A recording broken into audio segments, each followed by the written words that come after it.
I'll start this off by saying there may be some grammar mistakes along the way. It's my first ever Reddit post, and I'm pretty nervous about it. Now, that being said, I'd like to share with you a recent bad encounter that I will probably never forget.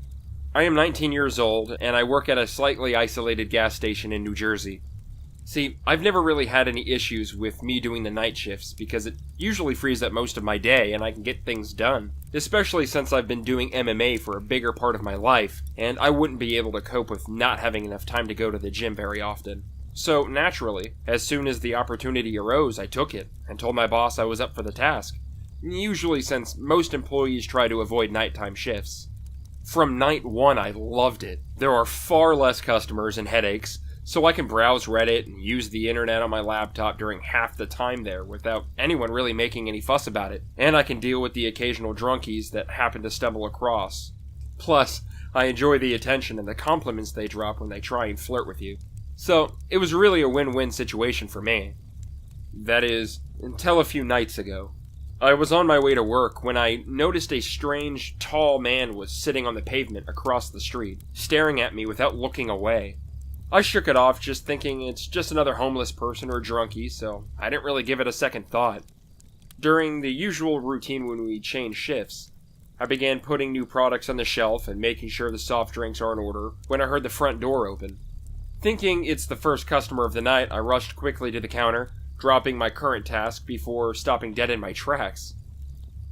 It was him, the man that was staring at me from before. Up close, he seemed a bit more buffed than I originally thought, and he was clearly disturbed, and probably not here to buy anything. Not wanting to appear scared and unprofessional, I stepped behind the counter with a smile asking if he needed help finding anything. Coldly, with a grin on his face, he quickly replied with, "You look cute. How old are you?" As a side note, I happen to wear extremely tight leather leggings with knee-high boots, with the usual work shirt we got from the gas station. So, I guess I do look quite provocative for somebody that's supposed to be working.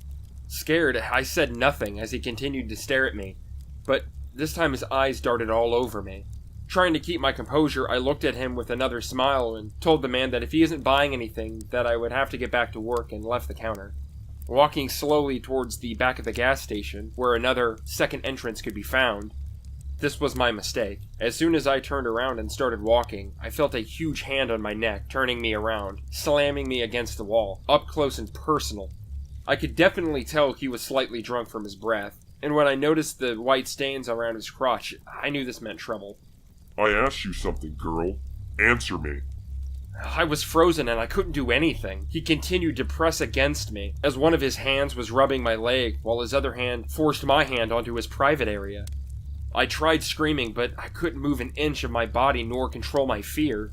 Honestly, I just felt like I was done for and began to give in.